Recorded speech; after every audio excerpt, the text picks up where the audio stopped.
Take a close look at this. These are holes, and they're not supposed to be there. You see, a few years ago, I made this bleach shirt, and the problem with this shirt is that yes, there's holes, but the bigger problem is that I only made one. Today, we're gonna fix that. We're gonna make a custom DIY bleach shirt. Let's get into it. First, I'm gonna grab my ruler, or my measuring tape in this case, and I'm gonna measure the shirt. You're gonna see in just a bit why this is really important. Then, I'm gonna get started on my design. The secret sauce here is that I used a pattern tile. Let's see how this works. I start by designing one side, and then I flip it over, and then flip it over again. This allows for a smooth, infinite repetition of graphic goodness. And there's just something about that that just makes my nice. Once I'm happy with my pattern, it's time to throw it into a mockup in Photoshop. Keep in mind, this is a really rough idea, but it's important to get your ideas out as quickly and as fast as possible. That's the key to having your creative flow. Once I was happy with how my design was looking in the mockup, it's finally time to use those measurements I took. I'm gonna jump back into Illustrator, grab a blank mockup, and size it to exact scale using these boxes as measurements. This is gonna allow me to throw my design over the shirt and realize and figure out exactly the size that I'm gonna need to print it out. It was looking like 20 inches was good, but since this is a size medium and I want it to also look good on a size large and extra large, I'm gonna size it up to 22 inches by 22 inches, and we should be good to go. All right, sweet. Now it's time to make the stencil. I'm gonna grab in my paper drawer this watercolor paper. It's kind of like the only thick paper that I had. It's important that I use really heavyweight paper, but this actually might have not been the best decision, and you'll see why later. So after that, I'm gonna just load up my design in the Cricut design space, and then I'm gonna get to cutting.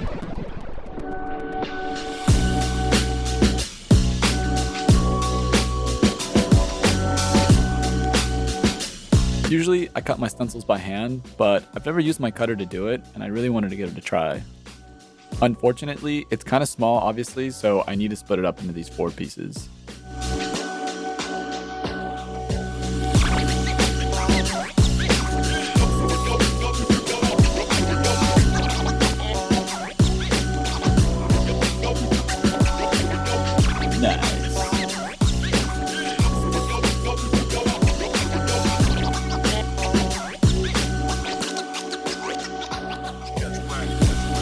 As I was running through this process, I kept thinking to myself, you know, it actually might have been easier if I cut this out by hand. So yeah, you'll see why that thought was a bit of foreshadowing later on. Only 3 more to go.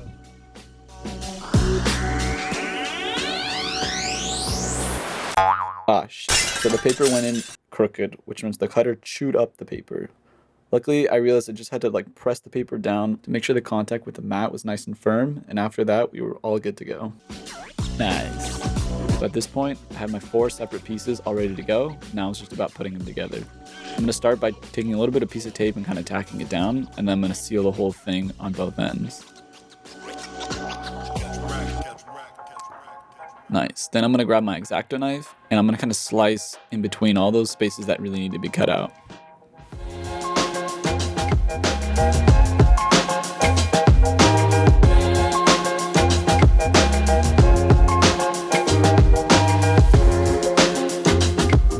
Everything was going great until I put these 2 sides together and I realized, shit, they don't line up. That meant I needed to take one of them apart and redo it.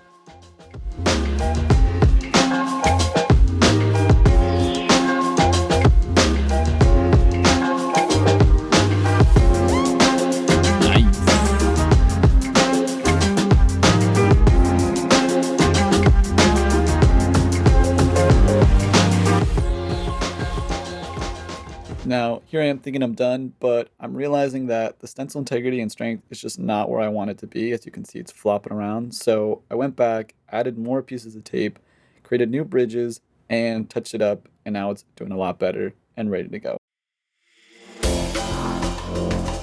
Now we're outside, and that means it's bleaching time. I'm gonna get this little table ready, put down some cardboard so everything's nice and clean. I'm gonna grab my shed.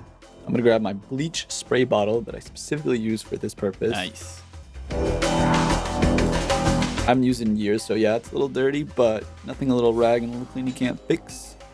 I'm gonna mix my bleach and water on a 50-50 ratio.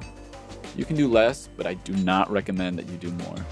The other important thing I want to note that's very key is that I'm using a chemical resistant sprayer. You can get these for a few bucks at Home Depot or your local hardware store. That means that the bleach isn't going to chew through the plastic. Nice. Once I got that done, I'm going to grab one of my shirts, I'm going to grab my stencil, I'm going to go back outside, and we're going to run the first test here.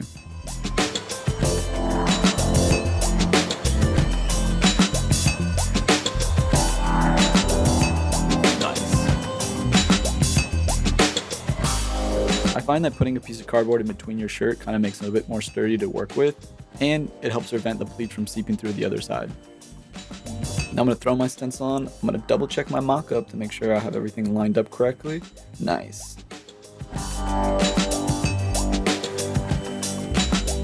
And I'm going to make sure all these little folds and stuff are nice and neat. I'm going to grab my gloves. I'm using nitrile specifically. I'm gonna go spray, spray, spray, spray.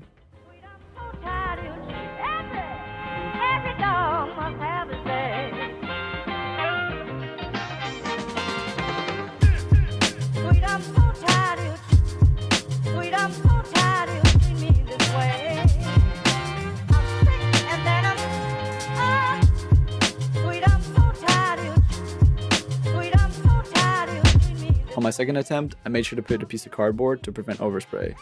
Truthfully, I should have known better the first time, but, you know, it's been a long time since I've done this, so we're getting back on track. Spray, spray, spray, spray.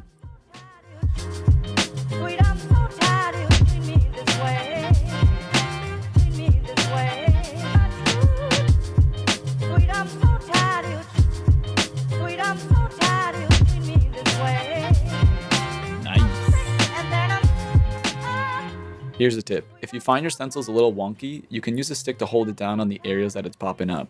The more flush your stencil is on your surface, the sharper and cleaner your lines are going to be. Spray, spray, spray, spray.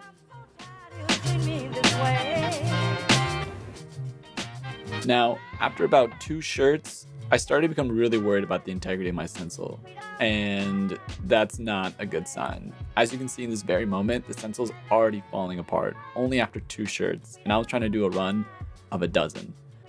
But I kept hopeful, I kept going, and I used it as much as I could, but as you can see, it's just starting to fall apart. I decided I would take a break, go back inside, make sure to wash my hands, and come back and check on it later. And sure enough, the stencil was dead. It was just chewed up and just not having a good time, which unfortunately meant I had to remake it. Here I am back in Illustrator, square one, using my old method. I sized my design to scale, I hit print on a regular size printer sheet of paper, and I hit tile imageable areas. After that, I'm gonna grab my paper from the printer and we're gonna move on to the next step. So I'm gonna start by trimming off the excess that the printer just doesn't print.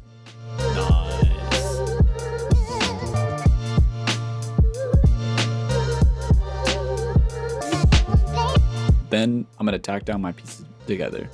You're gonna find it's super fun. It's kind of like solving a puzzle.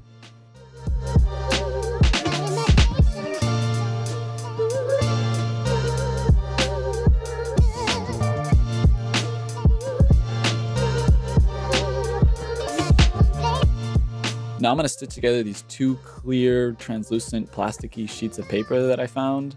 I should have used these in the beginning, but truthfully, I didn't even remember that I had them until I searched deep in my archives. Now, I'm gonna grab some double-sided tape. I'm just gonna lay them out in key points of my design here.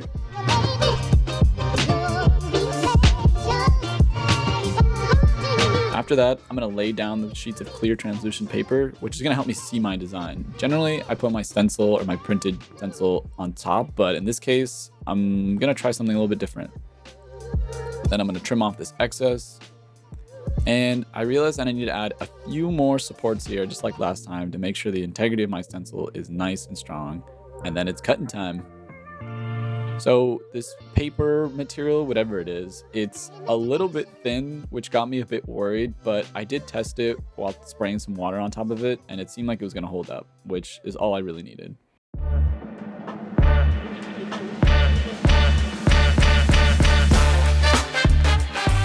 Now we're back outside, round 2.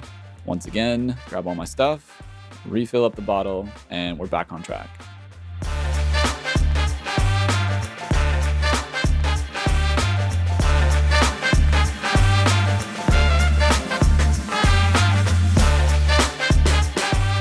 As I'm going, I'm letting these hang and making sure they're in the sun. The sun both activates the bleach and helps evaporate all the water, speeding up the process.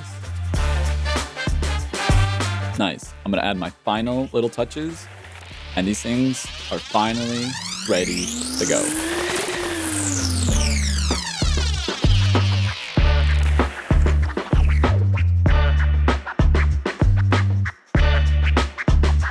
If you're interested, these will be up for grabs on my website, link in the description below.